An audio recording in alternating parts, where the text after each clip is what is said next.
Halo, kami dari Yupsi People yang beranggotakan Esther, Karin, dan Kirana akan memaparkan hasil penelitian kami.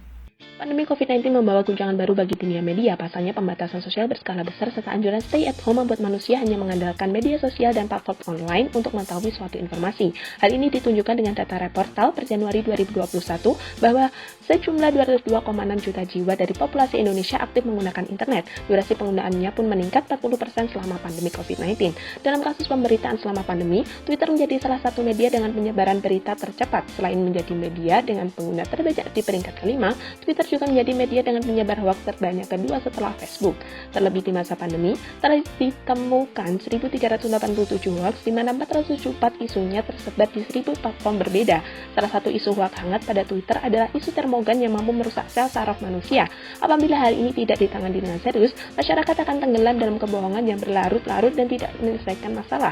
Dengan demikian, kami mengaji kasus termogan ini dalam korelasinya pada teori komunikasi sehingga ditemukan solusi efektif untuk meminimalisir konsumsi hoaks masyarakat baik pandemi maupun tidak. Menurut teori McLuhan, ekologi media adalah perpanjangan indera manusia. Twitter sebagai ekologi media digital menekankan 3 hal, yaitu simplicity, impulsivity, dan incivility.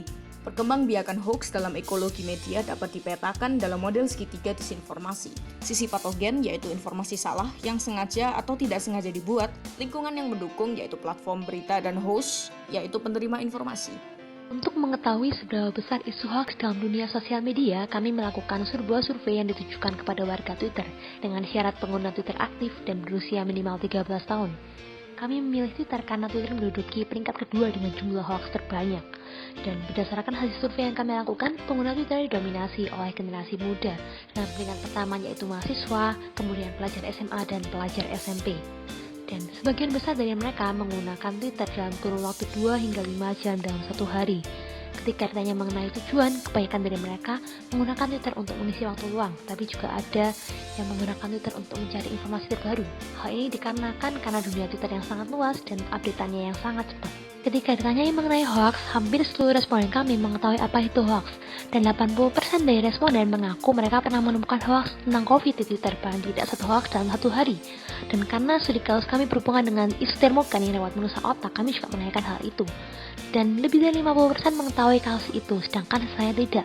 Hal ini terjadi karena hoax tersebut cepat terklarifikasi oleh pihak yang berwajib, yaitu Kemenkes RI, dan sejak dikit lainnya juga sudah dihapus. Jadi hasil penelitian dan studi kasus kami menunjukkan bahwa Twitter memang rawan dengan adanya hoax dan masih banyak masyarakat yang tidak dapat membedakan secara jelas tentang hoax ataupun fakta. Bahkan masih banyak yang asal percaya dan ikut membagikan kepada orang lain. Hal ini tentunya dapat merugikan masyarakat. Berdasarkan kesimpulan yang didapat, tim kami menemukan solusi edukatif dengan pembuatan website omnichannel bernama Betul, Badan Edukasi Tolak Hoaks.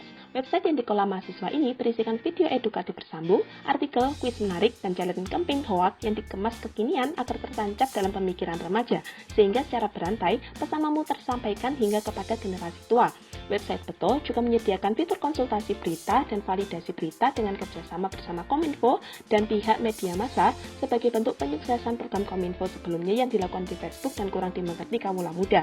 Proyek website ini ditujukan untuk memberikan edukasi dan pengalaman secara langsung kepada pengguna sehingga muncul kewaspadaan terhadap hoax dan rasa melindungi orang lain dari bahaya hoax. Melalui 3 pendekatan yaitu trigger dengan membawa kesadaran masyarakat pada dampak hoax pada media sosial Betul yang kemudian dibawa kepada website dan disebut tahapan experience. Kemudian tahapan pemerkuat kesadaran atau amplify tercermin dari hasil quiz, views, dan challenge yang mereka lakukan untuk menambah poin khusus dalam layanan Betul. Poin inilah yang akan membawa seseorang menjadi the next duta anti-hoax yang berkewajiban menjadi pioner anti-hoax selanjutnya.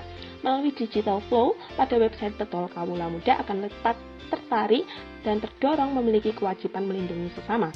Sebab, konsentrasi pemasaran akan tertuju pada Twitter yang dominan digunakan oleh remaja dengan bermain pada hashtag dan retweet agar mobilitas gerakan ini mampu meminimalisir hoax dan meningkatkan kedamaian dalam kehidupan bermasyarakat.